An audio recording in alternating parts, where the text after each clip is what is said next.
No business functions like an isolated atom. Every company is part of society, depends on market conditions, consumer trends, and sometimes we tend to forget it, on nature. Because even a lonely writer uses a pen that has been produced with natural resources, and he needs food in order to survive and continue his little one-man enterprise. For companies which produce goods, this is even much more obvious. That makes it necessary to keep an eye on technological, economical, societal, and environmental transformations. We all know examples where a lack of foresight led to drastic losses.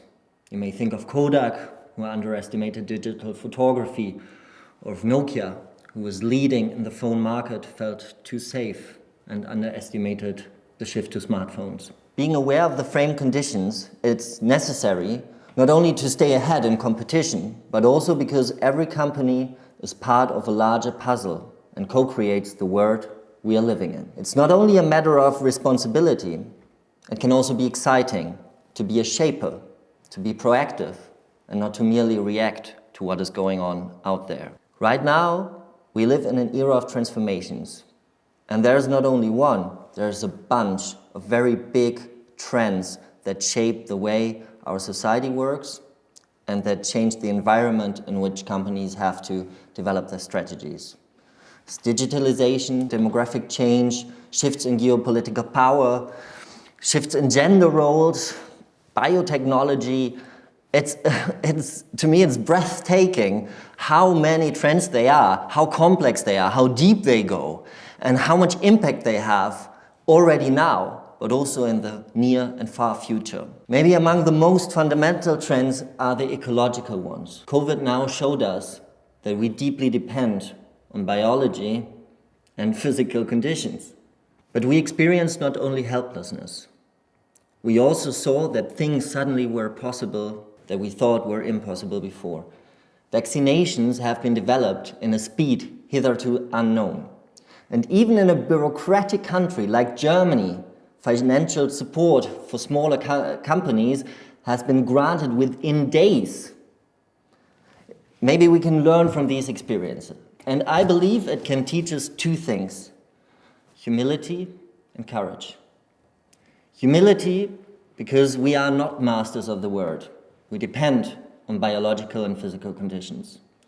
Courage, because we can confront crises and solve them if we cooperate and if we understand the necessity to do so. COVID was and is a global crisis, and it has cost millions of people their lives. It would be a very flawed perspective now to compare numbers, but we have to understand that there are crises ahead which are even more disastrous and dramatic in their consequences. The constant and ever-growing overuse of resources threatens our ecosystems and even foundations of life. And you may think, what does that have to do with me? I live in a city. I'm not a hippie in the woods. I'm doing business and it's going well. But this line of thinking would be flawed for at least two reasons. Firstly, and I mean, think of financial crisis 2008 or of COVID now, we do live in a connected and globalized world. Problems over there will very quickly become our own. And secondly, and this is so simple and yet so hard to understand, what has worked until now may not work anymore or in the future. New times need a new way to think and to act. Climate change is something new. For the last 10,000 years, humankind lived in a geological epoch called the Holocene, where climate was relatively stable. And this allowed the settlement and the rise of what we call civilization today. From Aristotle to Buddha or Adam Smith, it doesn't matter, they all lived in the same geological epoch. Now we are in the beginning of the Anthropocene. But if we try to orient ourselves in this new time with an old mindset, we will fail. And to put it bluntly, the Anthropocene will turn out to be a disaster. There will be more droughts, more floods, more heat waves, cold waves, hurricanes.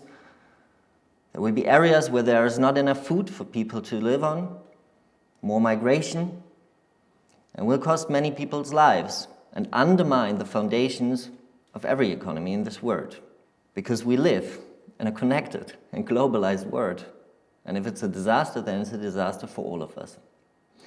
But there's no point in being fatalistic. The future is not set into stone. It's open, and it's up to us to shape it, if we're humble and if we're courageous. Companies are very important stakeholders in this process. They need to understand what's going on there in order to stay ahead, to stay competitive, but also in order to contribute to a positive change. But how? This is a very big question, and there is no simple answer. In this series of dialogues, I will meet 4 different experts to understand it a little bit better.